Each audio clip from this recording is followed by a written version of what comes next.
Hello everybody, I'm Kelly. Welcome back to my channel. It's been a while since I've done an English chit-chat video, and so I thought today I'll kind of chat about my software engineer career. So for context, I've been working as a software engineer in tech for over 2 years now. I'm about to hit 3 years in a couple months, and I think at this phase of my career, it's a very special phase where I'm transitioning from a junior dev into a senior dev. So I've been seeing a lot of challenges or growth moments in my career, and I think it's very worth sharing. So I'm gonna talk about how I'm navigating this new chapter of my life, and I hope it inspires or gives you some takeaways too. So I'm gonna start off with the challenges that I've been seeing. I think first off, one of the challenges is your main goal or your main job transitioning from a junior dev to a senior dev is very different. As a junior dev, like you're told what to do. Like people plan out your project for you, tells you what your task is, tells you what your goal is, and you don't really need to like drive the direction yourself. You just need to execute. You just need to know how to write the code, and when you don't, you just go to someone and ask for clarification, or ask for like, oh, I don't know how to do this, like, can you teach me?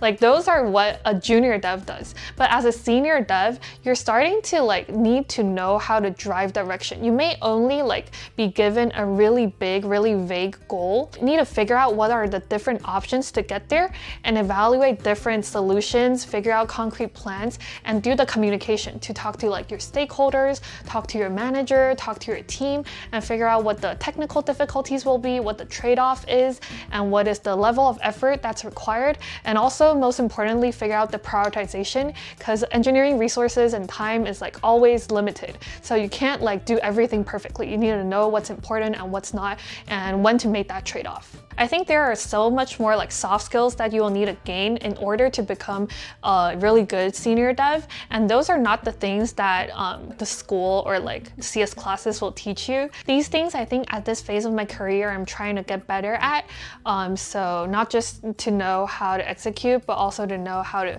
build a really good design, how to innovate, how to do communication, and even how to like lead people, how to lead a project. I think the second challenge I probably have talked about before in my previous videos when I talk about my career, but it's very easy to feel imposter syndrome, I think, at this phase of the career, because I work with many other people that are more senior than me, and of course I'll think like they're more knowledgeable, they know what they're doing, and when it's different from mine, it will be harder to like advocate for my own idea or be confident that I should like stand up for myself and try to persuade the people that are more senior than me. I think that's the part where like as I'm transitioning into a senior dev, I really need to know how to like build my confidence and how to communicate with people that are more senior than me, because you know, if like you have a very valuable idea, but just because you're lacking confidence or you're not speaking in a confident way, people might not take you seriously. The third challenge is now that you get more autonomy and get more power to drive projects, you really need to know how to balance tech debt and moving fast. Because at every company, like of course all the teams want to deliver, want to show results, want to like, you know, show impact. So that's about moving fast. But there's also a lot of tech debt in the process that you might accumulate, and it might get to you later at some point. But it's really hard to find that balance. I think now I'm also still learning how to like do that communication or ask like the team or ask manager how we want to balance this. And you need to know what right now, like what the main goal is and how you prioritize things. When you get the chance, sometimes it's also better if you like move slow and try to do things better so that later on, like you don't have more work to, you know, keep this project moving. Yeah, that's one of the challenges or one of the things that I've been learning to like know how to balance and know how to prioritize. But moving on to my growth moments, I think it's really rewarding when I get to take on more ambiguous or bigger projects that I get to like decide a lot of things myself, because like as I said previously, I think a lot of it is about communication, and communication is really like a hard thing at the workplace. So you meet so many different kinds of people, and you need to kind of know how to communicate with like each different type of people. If you see like a great example and you kind of can just follow how that person does things. I think the second more rewarding growth moments is also that now that I've been working for a longer time, I get to take part in more architectural decisions or more cross-team communications. So I get to work with more people and I get to take part in like bigger decisions, or I know how some decisions were made.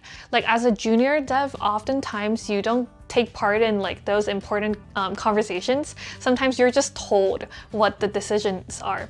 And I think the third growth moment is that moment when you kind of realize that, wow, like I'm not a new grad anymore. I'm not a junior dev anymore. Like I've really like grown a lot from that. Now that I've been working like over 2.5 years, I am like answering the questions that I used to ask, or when there are like new people that joins the team, I kind of see like myself in the past, you know. I think I've come a long way. Like I really like become more comfortable and become more knowledgeable in a lot of specific areas. That feels very rewarding, knowing that like you're really improving, really learning things, but also at the same time knowing that there is still so much that I should and need to learn, but I don't need to be afraid of that. The last growth moment that I think I realized is communication is really key, and I think I'm getting better at it. There are many aspects to like how communication is important, especially like when you get pushbacks from other people or you really need to advocate for yourself. And I think aside from your confidence, fluency in the language is also very important. Sometimes, because you know, English is also not my first language, so I will feel like the language is limiting my ability to communicate, but I try not to let it become like something that's hindering me. When I work on my English or work on my language skills, I know that in meetings it can help me a lot, because I can react faster and speak more confidently and not let language become something that limits like the ideas that I want to communicate. I want speaking English become like just a very natural reaction, not something that I need to like think about, or I need to like think in Chinese in my brain and then translate it into English and then speak it, because that complicates things a lot, and I think that makes communication very inefficient. So lastly, some takeaways from this chapter of my life. I think first thing, it is very important to be very open to take feedback. Right now, as I'm like transitioning or as I'm improving, there are many things that I can still work on. And I think getting valuable feedback or constructive feedback is very important. And I also need to show that I can take action very quickly to fix those things so that people will be more comfortable and more willing to give me feedback on what I can work on.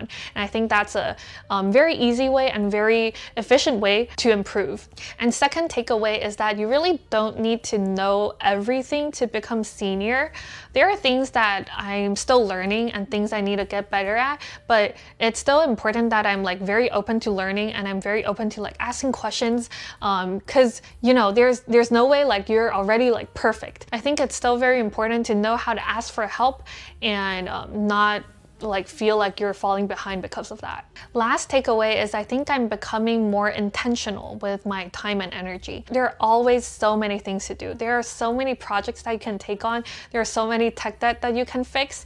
There are so many tasks that you should be doing, but you have limited time and limited energy. So it's very important to know what the prioritization is. And if you don't know, you should work with your manager to figure that out and become very intentional with like, oh, how much effort, how much time is this thing taking me, and is that worth it, or is there other things that are more important right now and I should be paying attention to. So that's all that I wanted to share, this in-between phase between junior and senior, all the struggles and all the growth that I've been seeing. If you're also in the same stage of your career, I hope you know that you're not alone, and I hope you've learned something from what I've talked about.